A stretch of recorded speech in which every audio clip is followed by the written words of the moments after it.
திரைப்படமாகும் மகிந்த ராஜபக்சவின் வாழ்க்கை வரலாறு. எரிபொருள் தட்டுப்பாடு, நீண்ட வரிசையில் மக்கள், திட்டமிட்ட சதி என்கிறார் பிரதி அமைச்சர். மின்சார கட்டணம் தொடர்பில் வெளியான அறிவிப்பு.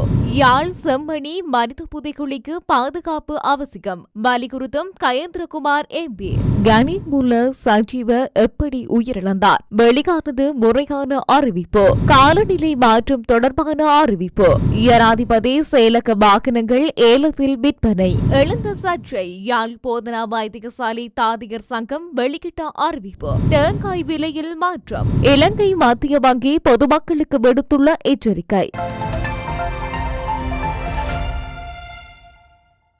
இலங்கை முன்னாள் ஜனாதிபதி மகிந்த ராஜபக்சவின் வாழ்க்கை வரலாறு திரைப்படமாக உருவாக்கப்பட உள்ளதாக தகவல்கள் வெளியாகியுள்ளன. இந்த திரைப்படத்துக்காக இந்திய தொழில்நுட்ப கலைஞர்கள் குழுவுடன் ஆலோசனைகள் நடைபெற்று வருவதாக தகவல்கள் தெரிவிக்கின்றன. இந்த திரைப்படம் மகிந்த ராஜபக்சவின் அரசியல் பயணத்தையும் இலங்கையின் போர்க்கால நினைவுகளையும் அடிப்படையாக கொண்டு உருவாக்கப்பட உள்ளதாக கூறப்படுகின்றது. இந்த திரைப்படம் குறித்த மூல திரைக்கதை பிரதி முன்னாள் ஜனாதிபதி மகிந்த ராஜபக்சவிடம் சமர்ப்பிக்கப்பட்டுள்ளது. இந்த திரைப்படம் குறித்த மேலதிக விவரங்கள் விரைவில் வெளியாகும் என தெரிவிக்கப்படுகின்றது. எனினும் இந்த திரைப்பட உருவாக்கம் தொடர்பில் மகிந்த ராஜபக்ச தரப்பில் அதிகாரப்பூர்வ அறிவிப்புகள் இன்னும் இதுவரையில் வெளியிடப்படவில்லை. விலை திருத்தத்தை அடிப்படையாக கொண்டு எரிபொருள் நிரப்பும் நிலையங்களில் உரிமையாளர்களால் இந்த பிரச்சினை திட்டமிட்டு தோற்றுவிக்கப்பட்டுள்ளதாக தொழில் மற்றும் பொருளாதார அபிவிருத்தி பிரதி அமைச்சர் அனில் ஜயந்த பெர்னாண்டோ குற்றம் சாட்டியுள்ளார். அத்துடன் நாட்டில் எந்தவித எரிபொருள் தட்டுப்பாடும் இல்லை, எரிபொருள் தட்டுப்பாடு ஏற்படுவதற்கு நாம் இடமளிக்கப் போவதுமில்லை என்றும் தொழில் மற்றும் பொருளாதார அபிவிருத்தி பிரதி அமைச்சர் தெரிவித்துள்ளார். அரசாங்க தகவல் திணைக்களத்தில் சனிக்கிழமை இடம்பெற்ற விசேட ஊடகவியலாளர் மாநாட்டிலேயே அவர் இதனை குறிப்பிட்டுள்ளார்.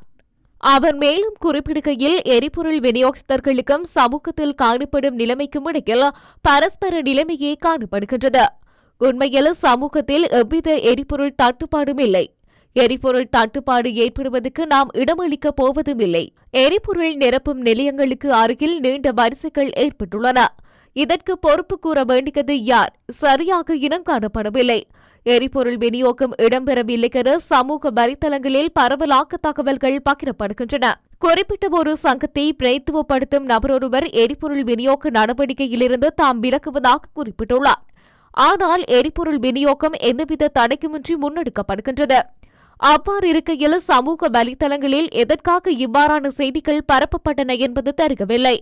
எரிபொருள் விநியோக செயற்பாடுகளை சீர்குலைப்பதற்காகவே திட்டமிட்டு இவ்வாறான சதித்திட்டங்கள் முன்னெடுக்கப்படுகின்றன. பெட்ரோலிய கூட்டுத்தாபனத்துக்கும் எரிபொருள் விநியோகஸ்தர்களுக்கும் இடையில் தொடர்ச்சியாக பேச்சுவார்த்தைகள் முன்னெடுக்கப்பட்டு வந்துள்ளது.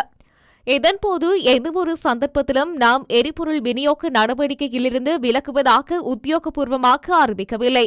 இவ்வாறு பொறுப்பற்ற செயற்பாடுகளில் ஈடுபடுவதை அனுமதிக்க முடியாது. நாம் விநியோக செயற்பாடுகளிலிருந்து விலகுவதாக குறிப்பிட்டு முன்பதிவுகளை வழமை போன்று செய்திருக்கின்றனர். சில விநியோகஸ்தர்கள் வழமையை விட அதிக அளவில் எரிபொருட்களை முன்பதிவு செய்திருக்கின்றனர். அதற்கமைய ஒட்டுமொத்தமாக 2924 முன்பதிவுகள் பதிவாகியுள்ளன. பெட்ரோலிய கூட்டுத்தாபனத்தில் வழமையாக பதிவாகும் 1300 முன்பதிவுகளை விட இம்முறை 1600 என்ற அளவில் பதிவாகியுள்ளது. இது சந்தேகத்தை ஏற்படுத்தியுள்ளது. எவ்வாறு இருப்பினும் இதன் உண்மையான பின்னணியை மக்களுக்கு வெளிப்படுத்த வேண்டும்.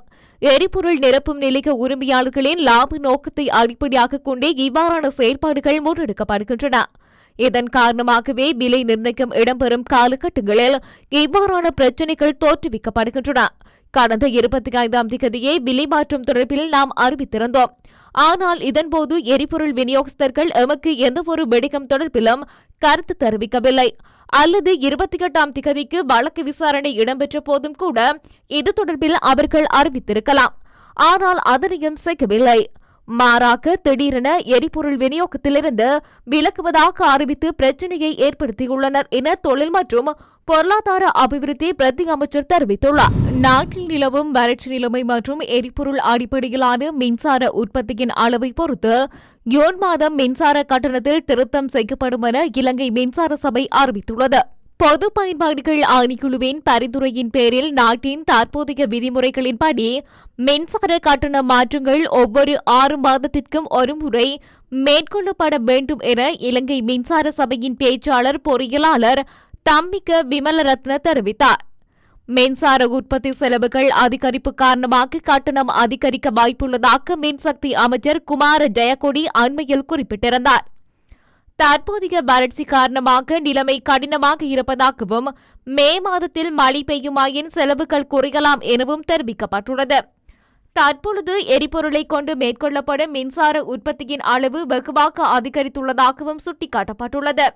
இதேவேளை எரிசக்தி அமைச்சின் செயலாளர் பேராசிரியர் உதயங்க கேமபால வருங்கால மின்சார கட்டண மாற்றங்கள் பற்றிய எந்த உத்தியோகபூர்வ முடிவும் எடுக்கப்படவில்லை எனவும் இது வானிலை நிலைமைகளை பொறுத்தே அமைக்கும் எனவும் தெரிவித்துள்ளார். எதிர்வரும் ஜூன் மாதம் 1ஆம் தேதி மின் கட்டண திருத்தங்கள் மேற்கொள்ளப்பட உள்ளமையால் செம்மணி மனித புதைகுழிக்கு பாதுகாப்பு வழங்காவிட்டால் சாட்சியங்கள் அளிக்கப்பட்டு அநீதிகள் நடக்கக்கூடும் என்று தமிழ் தேசிய மக்கள் முன்னணியின் தலைவரும் நாடாளுமன்ற உறுப்பினருமான கயேந்திரகுமார் பொன்னம்பலம் தெரிவித்துள்ளார். 2025ஆம் ஆண்டுக்கான பாதீட்டில் நீதி அமைச்சுக்கான ஒதுக்கீடுகள் தொடர்பான குழுநிலை விவாதத்தில் உரையாற்றும் போதே அவர் இதனை குறிப்பிட்டுள்ளார். மேலும் உரையாற்றுகையில் கொக்கு தொடுவாய் பகுதியிலும் மன்னார் பிரதேசத்திலும் மனித புதைக்குழிகள் கண்டுபிடிக்கப்பட்டுள்ளன. தற்போது 2 வாரங்களுக்கு முன்னர் யாழ் செம்மணியில் மனித எச்சங்கள் கண்டுபிடிக்கப்பட்டுள்ளன. அதனை நான் நேரில் சென்று பார்த்தேன். நான் அங்கு சென்று பார்த்தபோது போலீசார் எந்தவித நடவடிக்கையும் மேற்கொண்டிருக்கவில்லை. நீதிமன்றத்திற்கு தெரிவிக்கப்படவும் இல்லை. எங்கள் கட்சி உறுப்பினர்களில் ஒருவர் மயானத்தை நிர்வகிக்கும் குழுவிலும் உள்ளார். போலீசாரிடம் முறைப்பாடு செய்யுமாறு அவரிடம் கூறினேன். அதன் பிறகு நீதிபதிகள் தலையிட்டனர். மேலும் இந்த விவகாரம் தொடர்பில் ஆராயப்பட்டு வருகின்றது. ஆனால் இங்கே புதைகுழிகள் தொடர்பில் எந்த நெறிமுறையும் கடைபிடிக்கப்படுவதில்லை. என் அறிவுக்கு எட்டியவரை தெளிவான நெறிமுறை பின்பற்றப்படுவதில்லை. இதற்கு நிதி பற்றாக்குறை காரணம் காட்டப்படுகின்றது. இந்த விடயங்களை உடனடியாக கவனிக்க வேண்டும். மன்னார், கொக்கு தொடுவாய் ஆகிய 2 இடங்களிலும் இழுபறி நிலையே காணப்படுகின்றது. இதனால் யாழ் செம்மணியிலும் ஆதாரங்கள் சிதைக்கப்பட்டு அளிக்கப்படலாம் என்று அஞ்சுகின்றோம். குறித்த பகுதிக்கு பாதுகாப்பு வழங்காமல் இருப்பதால் சாட்சியங்கள் அளிக்கப்பட்டு அநீதிகள் நடக்கக்கூடும் என்றும் குறிப்பிட்டுள்ளார். கொழும்பில் உள்ள அழுத்தேக்கட நீதிவான் நீதிமன்றத்தில் சுட்டுக் கொல்லப்பட்ட குற்றவியல் கும்பல் தலைவராக கூறப்படும் கனேமுல்ல சஞ்சீவவின் மரணம் மார்பு, கழுத்து மற்றும் வயிற்றில் பல துப்பாக்கிச்சூட்டு காயங்களால் ஏற்பட்டதாக கொழும்பு தலைமை நீதிவான் தனுகா லக்மாலி நேற்று முன்தினம் தீர்ப்பளித்தார்.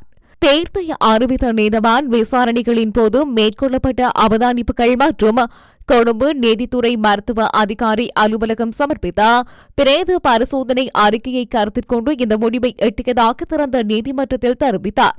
2 நாள் விசாரணையின் முடிவில் இந்த உத்தரவை பிறப்பித்தார். இந்த நீதிவான் விசாரணையின் போது கொழும்பு குற்றப்பிரிவின் அதிகாரிகளின் வழிகாட்டுதலின் கீழ் சாட்சியம் அளித்த கனேமுல்ல சஞ்சீவவின் சகோதரி பின்வருமாறு கூறினார். இந்த சம்பவத்துக்கு முன்பு சஞ்சீவ பூசா சிறைச்சாலையில் இருந்தார். நான் வாரத்திற்கு 2 முறை என் சகோதரனை பார்க்க செல்வேன். அவர் மீது உள்ள வழக்குகள் பற்றி எனக்கு தெரியாது. சம்பவம் நடந்த அன்றும் என் தம்பி கொழும்பு நீதிமன்றத்துக்கு அழைத்து வரப்பட்டாரா என்பது எனக்கு தெரியாது. காலை 10:30 மணியளவில் எனக்கு ஒரு அழைப்பு வந்தது. என் தம்பி சுடப்பட்டதாக அவர்கள் என்னிடம் சொன்னார்கள். நான் உடனடியாக லக்ஷ்மன் பெரேரா என்ற வழக்கறிஞரை அழைத்தேன்.